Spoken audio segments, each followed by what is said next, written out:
Hello, and welcome to this video field notes share out on a timeline deconstructing a scene from Vertigo. So this was not a studio project or a planned project. This is yet another good instance of just sitting down to mess around with the app and accidentally getting stuck in an editing flow and having fun just making something. So the concept behind this is, just to share this real quick, I wrote last year about the idea of videographic exercises and ways to like deconstruct existing media to teach yourself editing. And there was like this piece in it where I had found a project done by Steven Soderbergh a few years ago where he does a lot of videographic exercises. And one of them is he took the entire Raiders of the Lost Ark movie and he made it black and white and added in the score from The Social Network by Trent Reznor and Atticus Ross. And the idea here was to just let you kind of like get lost in the visuals and like think purely about the blocking and the staging. I thought it was pretty fun. So there's this dialogue scene that I really liked from Vertigo when I went to see it the other day. So I imported it with Link Importer, and which, by the way, Link Importer and Optimized Media was working really, really well for this. And then, yeah, I made it black and white. You can see this is the original Technicolored coloring. Added in the score from The Social Network, also using Link Importer, and found some nice places where it matched up. The next part was I wanted to kind of like take a look at the way that it was edited. So I was just like watching it, and whenever a cut occurred, I tried to place an edit point directly on that cut, which was tricky, by the way. But before that, what else was working well? AV sync on this was working really, really well. I'm not sure why it's suddenly looking very blocky right now, but so like I can start and stop fairly reliably.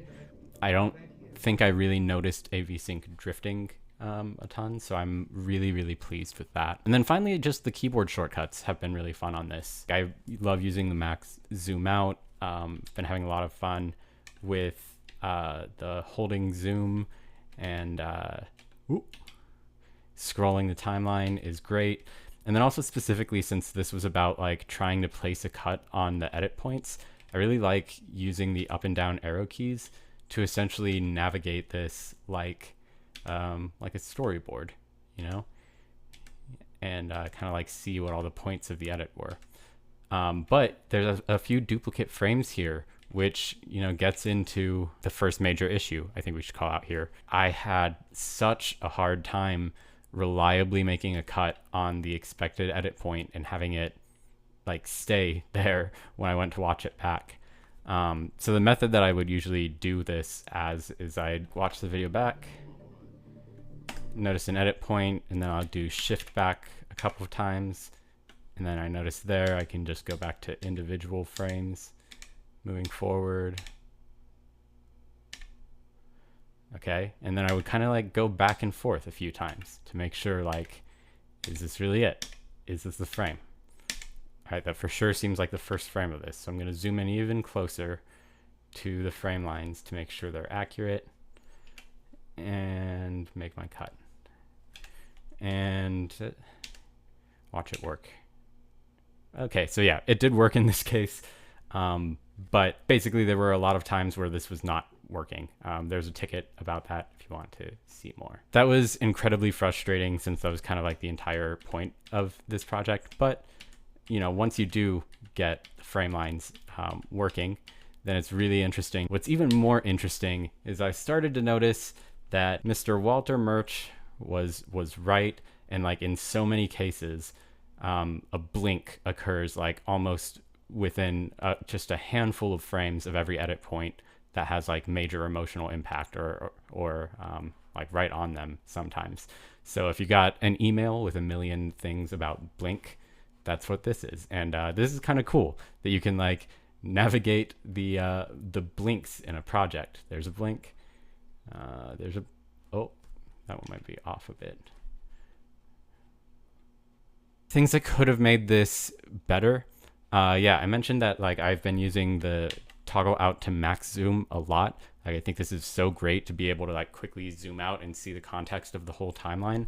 But then from there, there's no way to get back. If you hit the backslash again, you have to just go back and find your place, which is really frustrating. So we have like a default zoom level when we load in on the timeline, and I think it would be nice to have the slash key toggle between this zoom out and the default zoom. Another bug, number 4566, is I noticed that optimized media is not being generated for these exported files, or at least if it is, it's not being tracked in the UI, and whatever magic secret sauce makes that happen. Finally, lastly, this is cool, using comments for this sort of thing to track the blinks, but I don't know, I feel weird. Like I want comments to feel not cluttered by useless information and have like valuable information in it.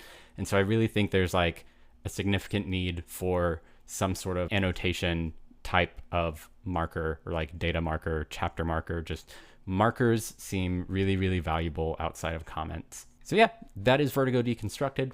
Thanks for watching. And if you want to try any fun videographic exercises in Sequence, I would love to see them. I'd love to help you with